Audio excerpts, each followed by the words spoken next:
Assalamualaikum warahmatullahi wabarakatuh.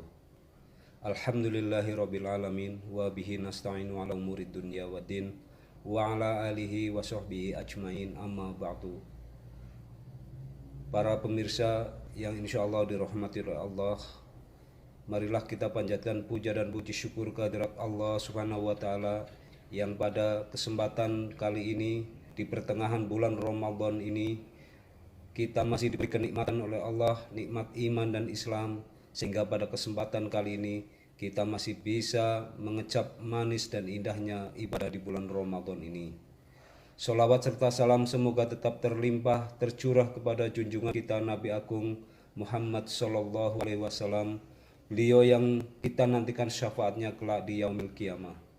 Para pemirsa rahimakumullah, pada kesempatan kali ini saya akan membawakan kisah Uwais Al-Qarni, pemuda yang berbakti kepada orang tuanya, pemuda penghuni surga, pemuda yang tidak terkenal di bumi tetapi terkenal di langit. Kisah Uwais bin Amir Al-Qarni ini patut diambil faidah dan pelajaran, terutama ia punya amalan mulia berbakti pada orang tua, sehingga banyak orang yang meminta doa kebaikan melalui perantaraannya. Apalagi yang menyuruh orang-orang meminta doa ampunan darinya adalah Nabi kita Nabi Muhammad Sallallahu Alaihi Wasallam. Umar berkata, aku sendiri pernah mendengar Rasulullah Sallallahu Alaihi Wasallam bersabda, nanti akan datang seorang bernama Uwais bin Amir bersama serombongan pasukan dari Yaman. Ia berasal dari Murad, kemudian dari Qarn. Ia memiliki penyakit kulit, kemudian sembuh darinya kecuali bagian 1 dirham. Ia punya seorang ibu dan sangat berbakti padanya. Seandainya ia mau bersumpah pada Allah, maka akan diperkenankan yang ia pinta. Jika engkau mampu agar ia meminta pada Allah supaya engkau diampuni, maka mintalah kepadanya. Para pemirsa rahimakumullah, siapakah sebenarnya Uwais bin Al-Qarni ini? Di Yaman tinggallah seorang pemuda yang berprofesi sebagai gembala bernama Uwais Al-Qarni yang berpenyakit sopak. Tubuhnya belang-belang, walaupun ia cacat, ia adalah pemuda yang soleh dan sangat berbakti pada ibunya. Ibunya adalah seorang wanita tua yang lumpuh. Uwais senantiasa merawat dan memenuhi semua permintaan ibunya.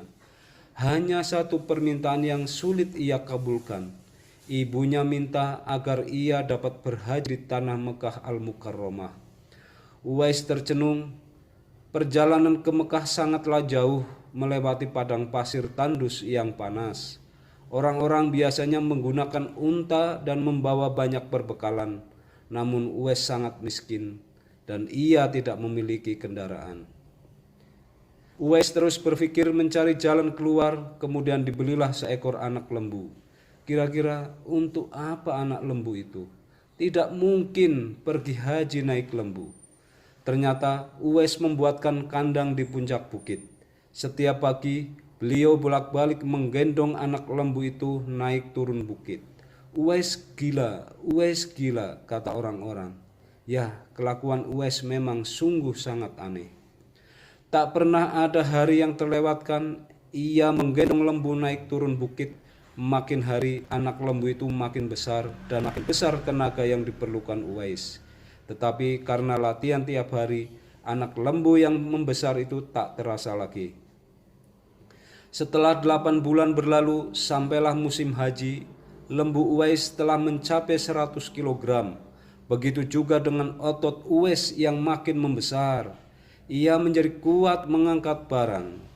Taulah sekarang orang-orang apa maksud Uwais menggendong lembu setiap hari? Ternyata ia latihan untuk menggendong ibunya. Uwais menggendong ibunya berjalan kaki dari Yaman ke Mekah. Subhanallah, alangkah besar cinta Uwais pada ibunya. Ia rela menempuh perjalanan jauh dan sulit demi memenuhi keinginan ibunya naik haji di tanah Mekah. Uwais berjalan tegap menggendong ibunya tawaf di Ka'bah. Ibunya terharu dan bercucuran air mata setelah ibunya melihat Baitullah. Di hadapan Ka'bah, ibu dan anak itu berdoa, "Ya Allah, ampunilah dosa-dosa ibuku," kata Uwais. "Bagaimana dengan dosamu, Nak?" tanya ibunya heran. Uwais menjawab, "Dengan terampuninya dosa ibu, maka ibu akan masuk surga. Cukuplah ridho dari ibu yang akan membawa aku ke surga." Subhanallah, itulah keinginan Uwais yang tulus dan penuh cinta. Allah Subhanahu wa taala pun memberikan karunia-Nya. Uwais seketika itu juga disembuhkan dari penyakit sopaknya. Hanya tertinggal bulatan putih di tengkuknya. Tahukah kalian apa hikmah dari bulatan di sisi tengkuk itu?